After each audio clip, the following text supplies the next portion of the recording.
राधा वल्लभ श्री हरिवंश, राधा वल्लभ श्री हरिवंश। वृंदावनेश्वरी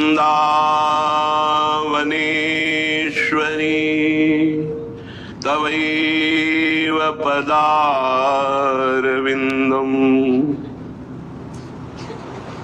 प्रेमामृतैकमकरन्द रसौघपूर्णम्। हृद्यर्पितं मधुपतेः स्मरतापमुग्रम्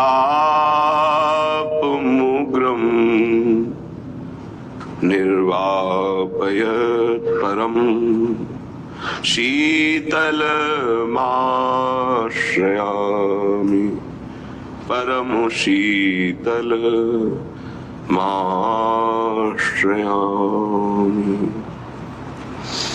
सर्वोपरि मेरी महारानी, सर्वोपरि मेरी स्वामिनी। जीत लियो घनश्याम लाडिलो, घनश्याम लाडिलो। जीत लियो घनश्याम लाडिलो, स्वबस एक रसदानी। सर्वोपरि मेरी महारानी, मेरी महारानी। ललितादिक संग सखी सहचरी, श्री वृंदावन रजधानी, श्री वृंदावन रजधानी। ब्रह्मा विष्णु शंभु सनकादिक, ब्रह्मा विष्णु शंभु सनकादिक, महिमा ने को न जानी। सर्वोपरि मेरी महारानी।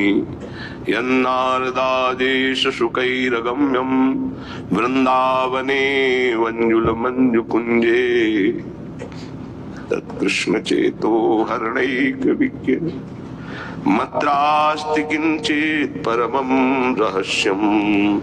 ब्रह्मा विष्णु शंभु सनकादिक, महिमा ने को न जानी। सर्वोपरि मेरी महारानी। वेद पुराण सबे पतिहारे, श्री हरिवंश बखानी।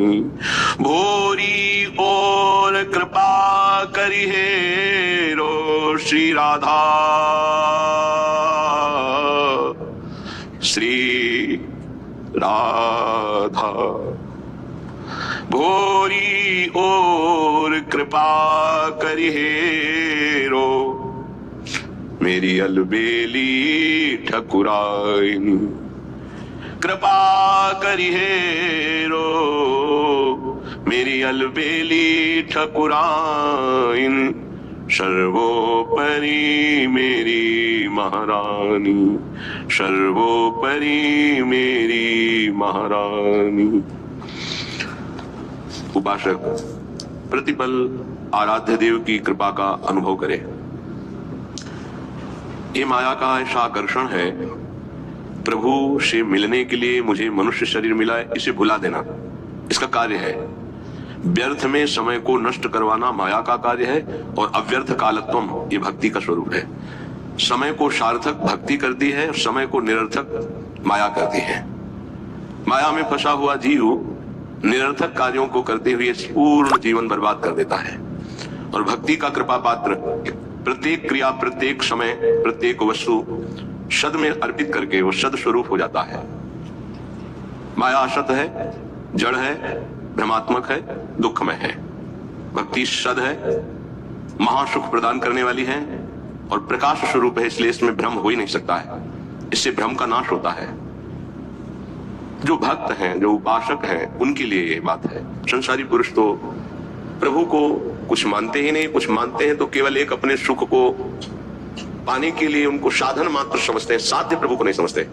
हे प्रभु मेरा ऐसा कार्य हो जाए, तो प्रभु ये साधन और सांसारिक कार्य हुआ साध्य, कोई खास बात नहीं हुई।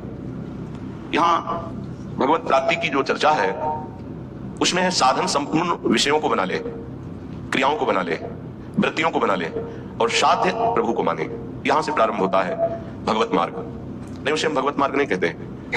जो केवल सांसारिक भोगों को, सांसारिक पदों को, सांसारिक वस्तुओं को सत्य मानता है और सुन सुनाकर कहीं ना कहीं प्रभु से इतनी आस्था रखता है कि हमारी सांसारिक कामनाओं की पूर्ति हो जाए, वो विषयी साधक है, उसे भी परमार्थिक नहीं कह सकते। यद्यपि भगवान उसे उदार ही कहते हैं। जैसे पिता से कोई मांगे तो पिता दुलारवश कहता है तुम्हें धन्यवाद, तुमने हमारी मर्यादा रखी, किसी और से ना मांगकर हम ही से मांगा। इसी तरह प्रभु कहते हैं उदार है, आर्त अर्थार्थी या जिज्ञासु। पर ज्ञानी को अपनी आत्मा कहा है। ज्ञानी अर्थात तो ये जान गया है कि संपूर्ण संसार एकमात्र सत्य परमात्मा है, प्रभु है, और मेरे जीवन का लक्ष्य उसी प्रभु को प्राप्त करना है। ये भूल भुलैया के मार्गों को कहीं धर्म नहीं कहा जाता। जैसे लोक धर्मांश, लोक धर्मों का त्याग करने की बात कही गई, भूल भुलैया है। श्री भगवान जगत गुरु है, वही कह रहे हैं सर्वधर्मान परित्यज्य माम एकम शरणम व्रत। मेरी एक शरण में हो जाओ। मनुष्य जीवन का लाभ शरण में हो जाना है। शरणागति का तात्पर्य है तदर्पिता अखिलाचारिता तद स्मरणेन परम व्याकुल देते। एक एक आचरण प्रभु के अनुकूल हो और निरंतर प्रभु का स्मरण हो। स्मरण में थोड़ा भी विस्मरण बर्दाश्त न हो, यही जीवन का परम लाभ है। यही जीवन का परम लाभ। ये बड़े बड़े सिद्ध संतों की बात है। स्मरण हमारे जीवन की परम उपलब्धि है। निरंतर स्मरण, ये सिद्धावस्था की तरफ पदार्पण हो रहा है। सिद्धावस्था आवागमन से मुक्त, प्रभु के नजदीक निरंतर सेवा, रूप रस, प्रेम रस, इसका रसास्वादन करते हुए अनंत काल तक महासुख में डूबना। श्रीपाद प्रबोधानंद जी महाराज कह रहे हैं आप अपने द्वारा अपना नाश मत कीजिए। कोई किसी का नाश नहीं कर सकता, आप अपने द्वारा अपना नाश करते हैं। अगर कोई ये कहे कि किसी ने शाप दे दिया, उसका नाश हो गया, तो उस शाप में उसका कर्म ही प्रधान है, ना कि किसी का शाप। उसका कर्म प्रधान है। कहीं भी शाप दिया गया हो तो हमें ये दिखाना कि वो निर्दोष है, उसको शाप दिया गया और शाप लागू होकर उसको नाश कर दिया। कहीं भी हमें बताना खोज के इतिहास में। मुनिन का क्रोधो मुक्ति दातार। अगर संतों ने कभी किसी को दंड दिया है, शाप रूपी दंड, तो सीधे भगवत प्राप्ति हुई उसकी। जैसे नलकुबर मणिग्रीव परम पावन भागीरथी अलकनंदा में, आकाशगंगा में अपवित्र दशा में थे। परम पावन धाराजू में कभी निर्वस्त्र स्नान करने के लिए नहीं कहा गया है, निषेध है। वो निर्वस्त्र थे। दूसरी बात, देवपुत्र होकर भी मदिरा पान किए हुए थे।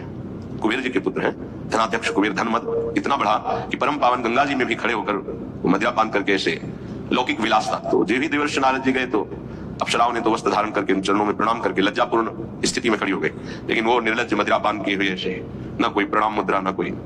तो उनका हाथ में इतने बड़े महापुरुष के पुत्र होकर ऐसा आचरण करते हो, जाओ मैं तुम्हें शाप देता हूं, वृक्ष योनि को प्राप्त हो जाओ।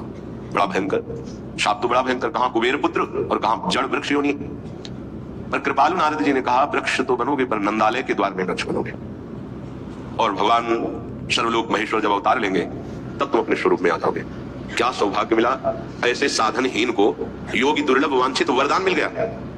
प्रभु उस नारद जी की बात सत्य करने के लिए जब मैया ने ओखली में बांधा तो ओखली घसीटते हुए वहां पहुंचे और दोनों वृक्षों के बीच में फंसा के ऐसा झटका मारा, दोनों वृक्ष गिर पड़े और उनसे दिव्य पुरुष यही नलकुबर मणिग्रीव प्रकट हुए और भगवान का दर्शन, भगवान के वचन, भगवान का स्पर्श प्राप्त किया। क्या ये शाप है? विचार करो। ये शाप नहीं है तो वरदान से भी श्रेष्ठ है। अगर कोई हमें शाप भी देता है तो हमारे कर्म का मार्जन होता है।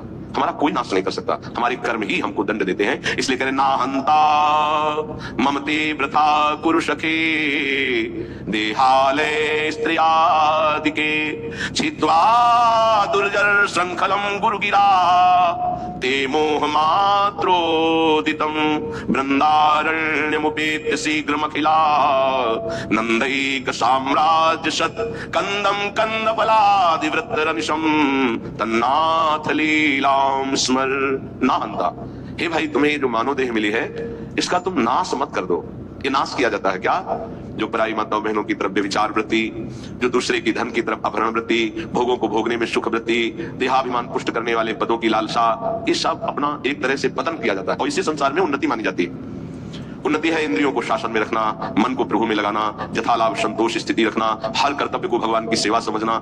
ये हम अपने द्वारा अपना नाश ना करें, ना हंता, अपना नाश मत करो। कोई तुम्हारा बाल बांका नहीं कर सकता, तुम्हारा कर्म ही तुमको दंड देता है। किसी व्यक्ति की बुद्धि में बैठकर या कोई घटना रूप या तुम्हारे शरीर में रोग रूप या परिस्थिति रूप, तुम्हारा कर्म ही तुम्हें दंड देता है। विश्वास कर लो, कोई दूसरा त्रिभुवन में नहीं है जो तुमको कष्ट दे सके। इसलिए जो तुम्हारा देह है, जो घर है, जो स्त्री पुत्र आदि है, वृथा में इनमें अहम और मम बुद्धि करके अपना नाश मत करो। बहुत से परिवार तुमने छोड़ दिए हैं। योग वाशिष्ठ में प्रसंग आता है चूड़ाला जी का, और भी बड़े महापुरुषों का आता है। वो सरस्वती की उपासना करती थी रानी। जब उसके पति युद्ध में मारे गए राजा, तो बहुत विकल हुई, तो अपनी प्रिय सखी सरस्वती जी का स्मरण किया, आकाश स्थित हो गई और उसने कहा मेरा सहयोग करो, मैं इस समय बहुत व्यथित हूं, मुझे ऐसा ज्ञान प्रदान करो जिससे मैं अपने पति के वियोग को सह सकूं। मुस्कुरा दिया सरस्वती जी ने और कहा तुम मुझे अपनी सखी कहती हो, फिर दुखी हो रही हो, कितने तुमने परिवार छोड़े, तुम्हें पता है? बोले नहीं, मुझे तो यही लग रहा है मैं पहली बार जन्म लिया हूं, ये मेरा पति है ऐसा। आओ, तो उनका सूक्ष्म शरीर उनके साथ हो गया, स्थूल वहीं गिर गया।